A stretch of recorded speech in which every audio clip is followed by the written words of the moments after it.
Colin and welcome to How to Paint Watercolors. So if you're ready, we'll get started and we'll paint this one.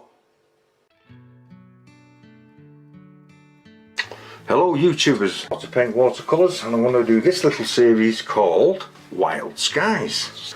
So I've just stretched my paper. I'm now removing any excess water from around the edges so it can't suck anything back. Putting the colours in. This is cobalt turquoise, and around the edges of that some turquoise blue because it's just a little bit darker. Ultramarine blue and cobalt blue, a bit darker in this corner. Citrus yellow and just a touch of aureolin.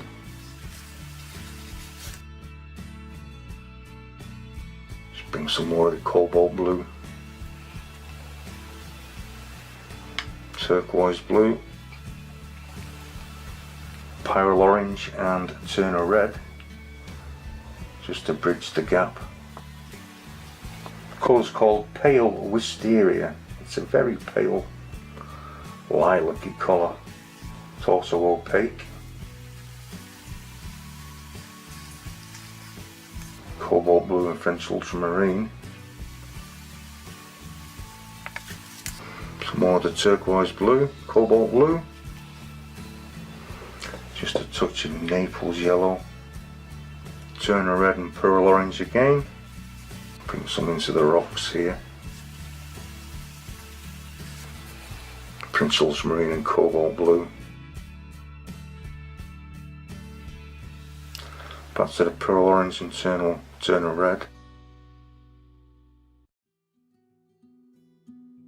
Quinacridone magenta with some French ultramarine in it.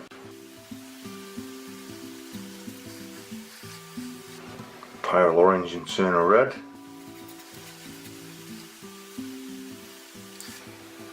Just a tiny touch around here just to bring it into the sky.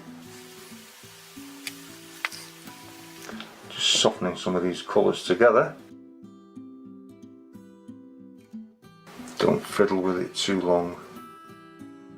Right about here, I'm just going to take a little bit out. It's for a light patch. And then we're going to leave this to dry.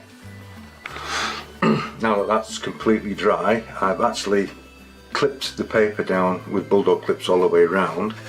And as you can see, this is really dry, and you need it to be really dry, because we're going to layer some paint over the top of this, and we want it to settle on top of the colours you've already put in, but we don't want to lift the colour from the underneath, so this has to be dry and stretched. This is a very soft brush. I'm just going to re-wet the sky area.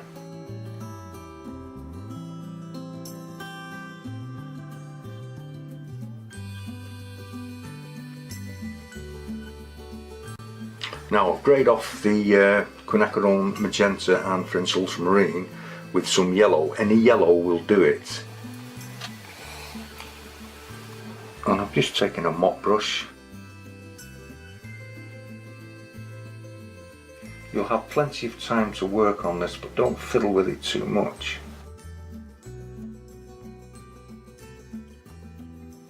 And remember to leave some of the underlying colour showing through.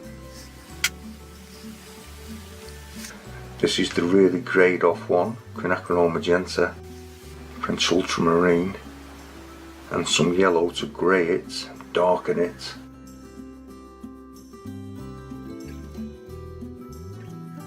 And as your brush runs out of paint, it gets lighter. Adding some of the pearl orange and Turner red in. This is indanthrene blue with some burnt umber, just to bring some dark, moody clouds in.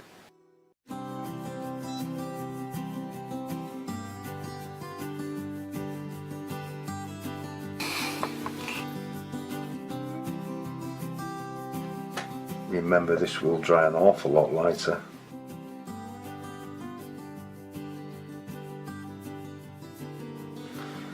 taking out any hard edges that might form.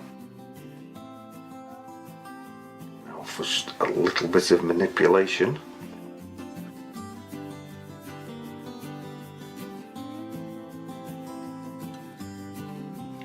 Just roll the board. Just with a damp brush you can tease some of the edges out.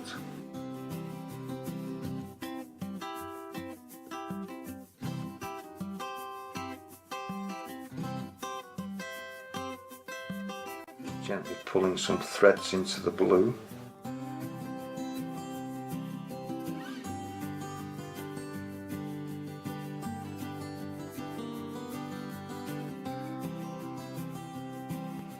And I'm going to stop right there. I kind of like that. Now we're going to leave this to dry.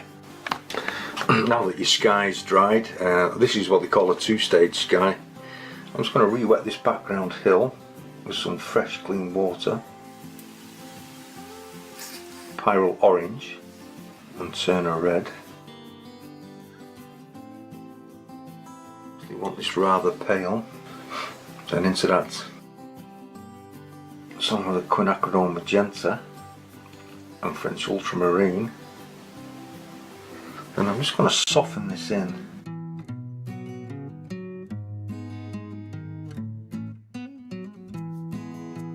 When we come to this one, I'm just going to re-wet this as well. Once again some of the Pyrrole orange, very strong colour, Pyrrole orange and Turner red. Once again some of the quinacridone magenta and French ultramarine into the top.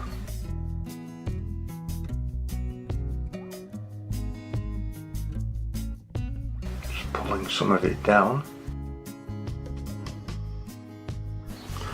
Once again just lifting a bit out around the edge just to give this a little bit of separation.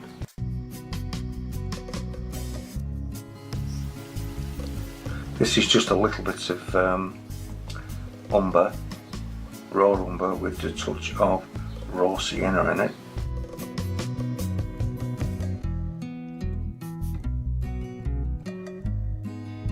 Making sure it pales off.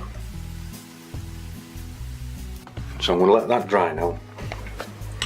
Once this one is dry, we just come to re-wet this next hill. We're working forward all the time, working carefully within the lines, and with some raw umber and quinacridone magenta we can just drop this in.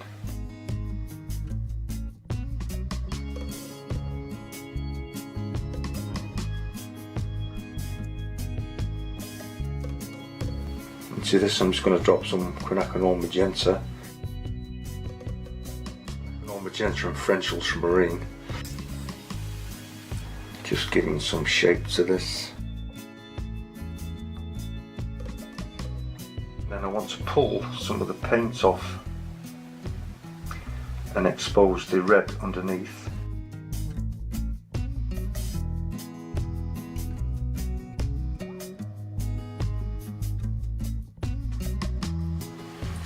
Okay, I think that should be enough. And then we're going to let this one dry. Now that that set of cliffs are dry, we can move on to this one. Once again just re-wetting the area. Re-wetting the area allows the paint to flow and it gives you plenty of time. And it also creates some very interesting effects, which in watercolour can be very, very helpful. I just want to change the colour on these just slightly as it comes forward. Naples yellow, burnt umber with a touch of French ultramarine, just to give it like a stone colour.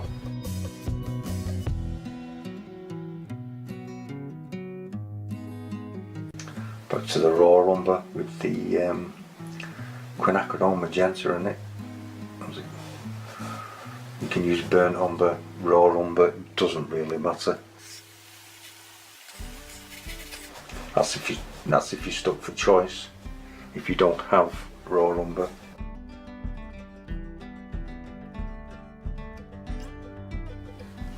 Raw umber and French ultramarine.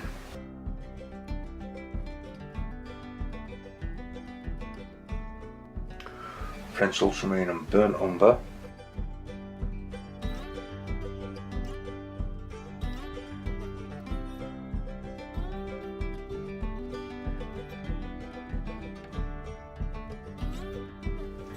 Bringing in some real deep contrast.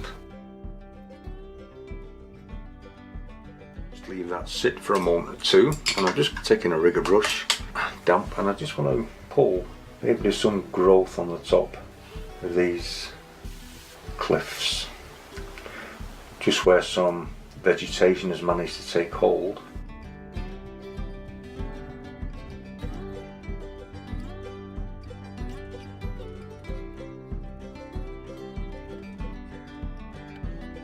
And now we're going to let this piece dry. Okay, let's blow that hair off. I'm going to re-wet this last rock here, and we're going to leave it lighter at the top, just to give it a little bit of contrast against the other dark rock. And I am using the Turner Artist quality paints for this. They are terrific paints, unbelievable standard of paints. Very inexpensive.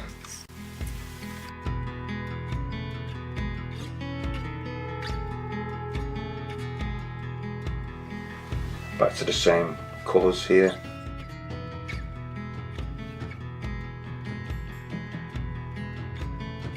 This is the magenta and French ultramarine with any yellow, really, just to grey it, to bring it to the brown side. Little touch of the raw umber and French ultramarine.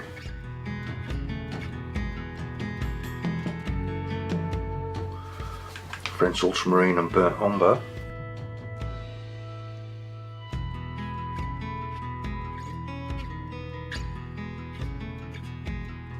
And then we're going to leave this to dry, and then we're going to move on to the ocean. Now that everything's dried out, we'll just come to the sea. We'll just re-wet the whole area. I'm just going to put the sky colours in again, really.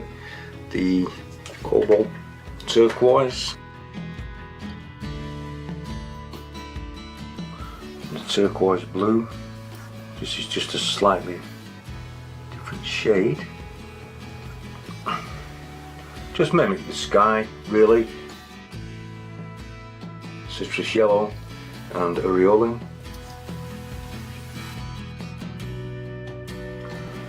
A little bit of the French ultramarine in here.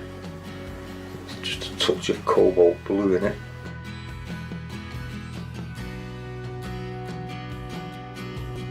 Magenta and French ultramarine. So pyrrole orange and Turner red.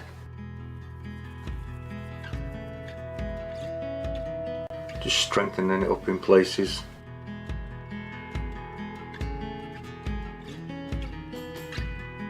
Acronome magenta again with the French ultramarine, but taken more to the blue side.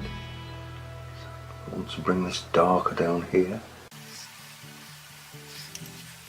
Bring some in here as well.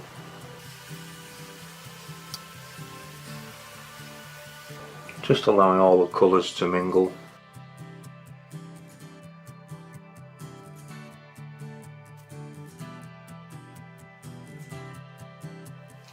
And as the orange hits the blue, it will naturally grey. A little bit more magenta in. And then we're going to leave this to dry. Now that that's dry, I'm just going to add some indanthrene blue to this purple with the magenta, quinacridone magenta, darkening it right down. A little bit weaker, and we can begin to put the sea in.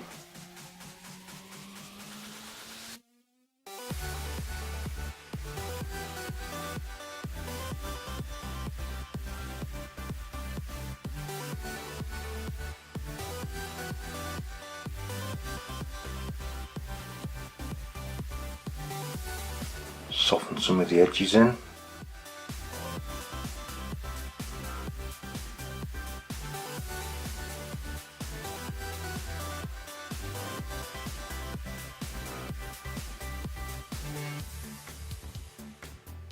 Just keep softening the edges.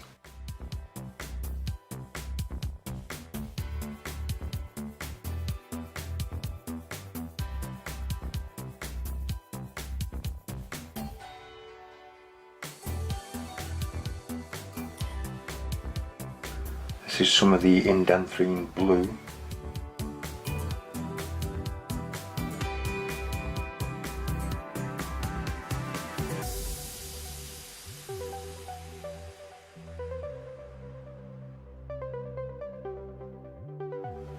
Just swapping some of the colours about.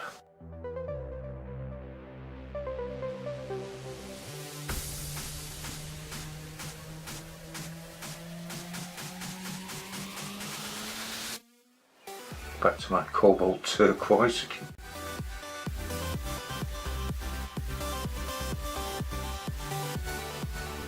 Softening them up, some of the edges.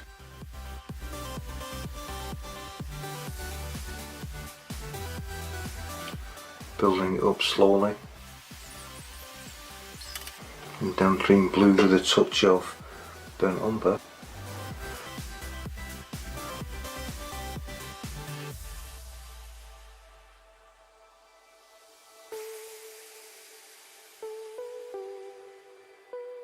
Soften some of the lines off.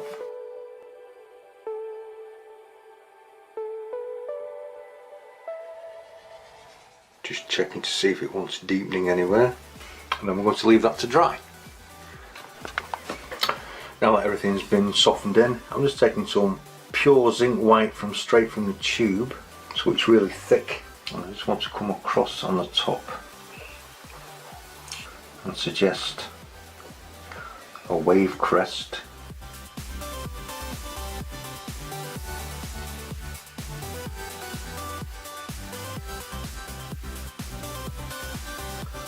Don't want to do too much of this. A little actually goes a long way.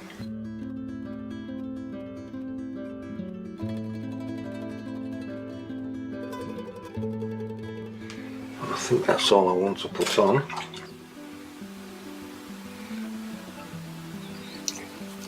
Put a few seagulls.